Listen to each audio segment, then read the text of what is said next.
আমার এখন কিভাবে নোট করা উচিত, একটা এক্সামের আগে কিভাবে প্রিপারেশন নেওয়া উচিত। তোমরা অনেকে আমার কাছে জানতে চাইছো ভাই, এখন আমি ভার্সিটি অ্যাডমিশন ক্যান্ডিডেট, আমার এখন কিভাবে নোট করা উচিত, কিভাবে রিভিশন করা উচিত, প্রত্যেকটা এক্সামের আগে কিভাবে প্রিপারেশন নেওয়া উচিত। তো চলো আজকে আমি তোমাদের বলবো তোমার হচ্ছে এখন কিভাবে পড়া উচিত, সামনে তোমার কি করণীয়, একটা প্রপার মাইন্ডসেট বা একটা প্রপার প্ল্যানিং ওয়াইজ তোমার আগাতে হবে। সেটা কিভাবে আমি তোমাকে যদি একটু বলি, তোমরা একাডেমিকে থাকতে করছো কি, ধরো একজনের অনলাইন হোক কিংবা অফলাইন হোক, তুমি যদি ক্লাস করে থাকো, তুমি যা আছে সবই তুমি নোট করছো। এটা কি ঠিক? অবশ্যই ভুল। তখন ভুল ছিল। আর অ্যাডমিশন ক্ষেত্রে তো একদম জঘন্য পরিমাণ এটা ভুল। তোমার এখন একটা শর্ট নোট তৈরি করতে হবে। জাস্ট 2টা খাতা হতে পারে, একটা খাতা হতে পারে, একটা করে চ্যাপ্টার সর্বোচ্চ 3 পেজের হবে। কয় পেজ? সর্বোচ্চ 3 পেজ, বেশি 4 পেজ, এর বাইরে যাবে না। তাইলে ভাই আমি 4 পেজে কি কি তুলবো? 4 পেজে তোমার ওই চ্যাপ্টারের যদি সূত্র থাকে সূত্র তুলবা, কিছু কিছু যেগুলো ইম্পর্টেন্ট কোশ্চেন সেগুলো থিওরি থাকে থিওরিগুলো তুলবা। তারপরে তুমি যখন কোশ্চেন ব্যাংক করতে যাবা, দেখবা যে একটা কোশ্চেন আস্তে আস্তে আস্তে আস্তে এমন পরিমাণ কালো হয়ে গেছে, ওই কোশ্চেনগুলো ওখানে তুলে দিবা, কোশ্চেন সহ অ্যান্সার এবং কিভাবে কোশ্চেনটা সলভ করা লাগছে। তো এই কোশ্চেনগুলো তুলে দিতে তোমার প্রথম কাজ শেষ। সব মিলে দেখবা তোমার পেজ সর্বোচ্চ 3 থেকে 4 পাতা লাগতেছে। তো প্রত্যেকটা টাইপ থেকে একটা করে ম্যাথও লাগবা, প্লাস থিওরি কোশ্চেন লাগবা। সব কিছু মিলে আমি বললাম তো, সব কিছু মিলে তোমাকে 4 থেকে 3 পেজের মধ্যে সবকিছু হয়ে যাবে। এখন আগামীকাল তোমার ঢাকা বিশ্ববিদ্যালয় পরীক্ষা, কিংবা আগামীকাল তোমার রাজশাহী বিশ্ববিদ্যালয় পরীক্ষা। এখন তোমার করণীয় কি?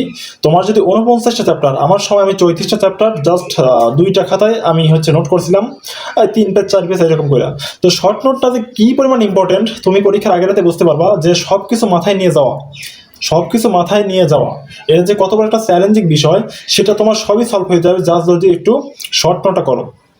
আর আরেকটা কথা, তোমরা বলো ভাই উদ্বাসে আমি তো পরীক্ষা দিচ্ছি, এসএসসি পরীক্ষা দিচ্ছি, মার্ক ভালো মতো আসতেছে না। ভালো মতো না আসার কারণে জাস্ট প্র্যাকটিস। তোমরা অনেকেই করো কি, তোমরা গাইডের সরাসরি এমসিকিউ সমাধান দেখো। আমি বলি তোমরা হচ্ছে কোশ্চেন সলভ করার আগে সমাধান দেখি ভালো, নিচ থেকে বলো হ্যাঁ পারবো না, এটা তো ইজি। কিন্তু এইটাই তুমি পরীক্ষা হলে যা, তুমি যখন কোশ্চেনটা পাও, তোমার মাইন্ডসেট এইরকম থাকে, আচ্ছা এটা আমি সলভ করো, তখন তুমি সলভ করা শুরু করো। তুমি যদি ওই সলভটা বাসায় করতে, তাহলে তুমি প্র্যাকটিস আগে থাকতা। তখন তুমি যা প্র্যাকটিস করো, মানে প্র্যাকটিস করা তোমার দরকার হচ্ছে বাসায়, তুমি প্র্যাকটিসটা করো উদ্বাসে যায়, তার মানে এটা তোমার ঝামেলা। তো সেই জন্য এগুলো পরিহার করা লাগবে। তোমার কখনোই তোমার অ্যান্সার শিট বা তোমার হচ্ছে গাইডের যে কয়েকটা তোমার কোশ্চেন ব্যাংক আছে, কোশ্চেন ব্যাংকের সলিউশন দিকে তাকান যাবে না, সলিউশন অফ করে তোমাকে সলভ করতে হবে। ভাই কেন এটা বলতেছেন? তুমি জাস্ট অবাক হয়ে যাবা, এই সলিউশন দেখে দেখার কারণেই অনেকের হুদেই চান্স হয় না। কেন হয় না? মানে ও আগেই সলিউশন দেখে যে হ্যাঁ এটা পারবো না, কিন্তু পরীক্ষা হলে পারা যায় না। তো সেই জন্য তোমার নিজে হাতে লিখে লিখে প্র্যাকটিস করা উচিত, বা নিজের হাতে প্র্যাকটিস করা উচিত। আরেকটা কথা যে ভাই আমি মার্ক কিভাবে বাড়াবো, যারা উদ্বাসে ইঞ্জিনিয়ারিং এ যারা আছো, তারপর হচ্ছে ভার্সিটি যারা আছো, যে আমি যেখানে পরীক্ষা দেই আমার মার্ক কিভাবে বাড়ানো যায়।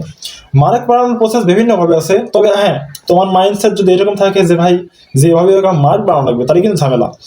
অনেকে আছে তোমার বিগত বছর 24 সালের কোশ্চেন ওগুলো সলভ করে যায়, ওগুলো মার্ক তাহলে বেশি পাওয়া যায়। কিছু কিছু কোশ্চেন কমন থাকে। তো এটা হচ্ছে চোরাই বুদ্ধি, কিন্তু চোরাই বুদ্ধি করে তোমার লাভ নাই। তোমার লাগবে মেইন বেসিক, তুমি নিজে কি পারো, নিজে কিভাবে তোমার মার্কটা বাড়ে। আমার কথা বুঝতে পারছো? তো ওই দিকে যাওয়া যাবে না। যেটা মেইন প্রসেস, অনেস্ট থাকবা সব ক্ষেত্রে। অনেস্টের দাম আছে। কিছু কিছু ক্ষেত্রে তোমার অনেস্ট তোমাকে অনেক ভোগাবে, অনেক তোমাকে কষ্ট দেবে। তো ওই দিকে খেয়াল রাখা যাবে না। ভালোর অবশ্যই দাম আছে, তো অবশ্যই ভালো হওয়ার চেষ্টা করবা। আরেকটা কথা, তোমরা যারা নতুন, যারা চাপে থেকে লেখাপড়া করতে যাচ্ছ, অলরেডি আমার কাছে কিন্তু 5 জন স্টুডেন্ট আছে যারা মেন্টরশিপ প্রোগ্রামে আছে। এটা মান্থলি ব্যাপী। তুমি জানো কি না, আমিও মেন্টরশিপে ছিলাম, তো আমি খুব ভালো একটা সার্ভিস পাইছিলাম না। মানে ওই বড় ভাইকে আমি বারবার নক দিতাম, মানে খোঁজ পাইতাম না। তো তুমি যদি আমার কাছে আসো, আশা করি যে কোনো প্রবলেম, যে কোনো সমস্যা, যে কোনো গাইডলাইন, টাস্ক দেওয়া সব কিছু আমার কাছে পাবা, সমস্যা নাই। আর যেটা বলতেছিলাম, যে একটা বড় ভাই হিসাবে আমার কাছে যে কোনো সময় যে কোনো সাজেশন নিতে পারবা। তো এই তো স্ক্রিনে দেওয়া নাম্বারে তুমি আমার সাথে যোগাযোগ করতে পারো। আশা করি বেস্ট একটা সার্ভিস পাবো আমার কাছ থেকে।